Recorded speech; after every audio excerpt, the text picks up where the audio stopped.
Hello, नमस्कार, राधे कृष्णा। कैसे हैं आप सभी लोग? कैसी चल रही है आप लोगों की पढ़ाई? सर्दियां थोड़ी थोड़ी शुरू हो गई हैं, अपना ध्यान रखिएगा। और अभी मैं 2013 का पीसीएस का पीवाईक्यू सॉल्व कर रही हूँ। पूरा 150 क्वेश्चन लगाए, क्योंकि मैंने 3 दिन जो मैंने सेट किया था ना 50-50 क्वेश्चन लगाऊंगी, वो मैंने नहीं लगा पाए थे फेस्टिवल की वजह से, दिवाली की वजह से।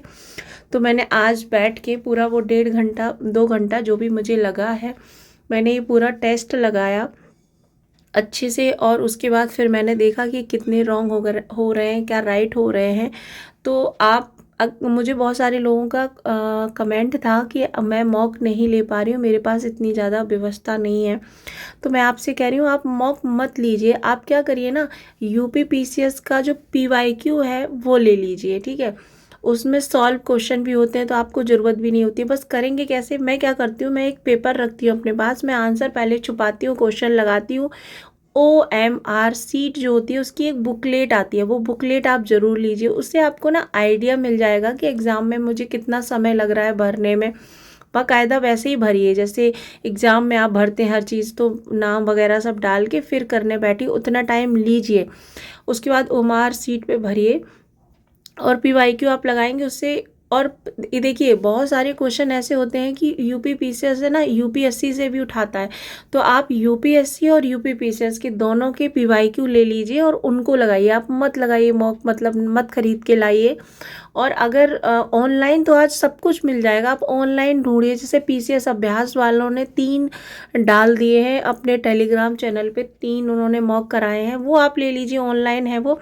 और बैठ के उनको सॉल्व करिए, उनके टेस्ट लगाइए। और वही मैंने आज टेस्ट लगाया। उसके बाद आज मतलब ये ब्लॉग है वो भाई द्योज का है। तो मैं अपनी ननद, जो हमारी मतलब हमारे हस्बैंड की जो बड़ी दीदी हैं, वो यहीं प्रयागराज में रहती है, फिर हम लोग उनके घर चले गए। आते आते फिर हम लोग को बहुत लेट हो गया था, दिन हो गया था, खाना वाना हम लोग खा के आए। फिर मैं बैठ गई। पहले तो मैंने पॉलिटी ज्योग्राफी जो पढ़ी थी उसको मैं ना, एक अड्डा करके वो है यूट्यूब चैनल है, उस पर बाकायदा पूरा अच्छे से 3D में समझाया जाता है। तो आप लोग अगर कमेंट करेंगे तो मैं कल वो चैनल दिखाऊंगी, उसमें बड़े अच्छे से पूरा समझा दिया जाता है, पहाड़, नदियाँ, तो एकदम कॉन्सेप्ट दिमाग में बैठ जाता है। वो करने के बाद फिर मैंने पॉलिटी की क्लास ली।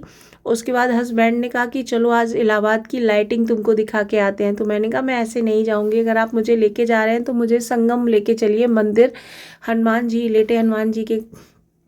तो हम लोग फिर इलाहाबाद से, फिर मैं इलाहाबाद में जो लेटे हुए हनुमान जी हैं वहाँ पर गई हूँ संगम में। आप लोगों को भी कहानी पता होगी कि जब भी हर साल जब बाढ़ आती है तो वो उसका लॉजिक क्या होता है, वो ये होता है कि गंगा जी जो आती हैं वो हनुमान जी को नहलाने के लिए आती हैं, उनके पैर छूने के लिए आते हैं, ऐसा कुछ बोला जाता है। तो वो यहाँ लेटे हुए हनुमान जी हैं, तो बहुत बहुत मानते हैं। जो भी यहाँ संगम में आता है स्नान करने के लिए, उनके पास ज़रूर आते हैं। तो आज मैं अपने ब्लॉग में आपको लेटे हुए हनुमान जी के दर्शन कराऊंगी। जो भी इलाहाबाद से बाहर है, इलाहाबाद के अंदर है, उन्होंने तो किए होंगे। जो यहाँ आते हैं संगम पे वो यहाँ ज़रूर दर्शन करते हैं। तो आपको दिखाती हूँ। ये बहुत ज़्यादा टूट फूट रहा है, बस ये मंदिर बना हुआ क्योंकि यहाँ कॉरिडोर बन रहा है, क्योंकि यहाँ कुंभ है इस साल। जनवरी से मकर संक्रांति से यहाँ पे स्नान शुरू हो जाते हैं, तो फिर बहुत भीड़ होती है। अभी हम लोग आसानी से आ जाते हैं ना, उस टाइम फिर हम आसानी से नहीं आ पाते। ये रहे, ये एकदम बेसमेंट में है अंदर, तो लाइन लगी हुई है। तो ये ऊपर से नीचे जाते हुए हम लोग लाइन में लगे हुए थे। तो ये लीजिए, आप लोग दर्शन कीजिए और अपनी मनोकामना मांगिए जो भी हो। ये देखिए, मतलब इतनी शांति मिलती है यहाँ आकर। मैं बहुत कोशिश करती हूँ कि कहीं घूमने जाऊँ तो यहाँ हनुमान जी के मंदिर आ जाऊँ। बहुत ही सुकून मिलता है यहाँ। बाहर के लोग बहुत ज़्यादा आते हैं, बहुत ज़्यादा दर्शन करने के लिए। यहाँ प्रसाद चढ़ाया था तो वो प्रसाद देख रहा था कि कैसे चढ़ाते हैं। तो हम लोग ये दर्शन करके बाहर आए, फिर हम लोग खाना वगैरह खा के आए थे बाहर से ही। तो हम लोग को लेट हो गया था बहुत ज़्यादा, 9 साढ़े 9 के करीब हो गया था वापस आते आते घर पे। फिर मैंने कोई पढ़ाई नहीं करी, बस मैं सो गई। और आज मेरी 900 लोगों की फैमिली कंप्लीट हो गई है, मतलब 900 लोग, 900 वाईटी फैमिली, यूट्यूब फैमिली जुड़ गई है मेरे साथ। तो आप संपूर्ण परिवार को थैंक यू सो मच।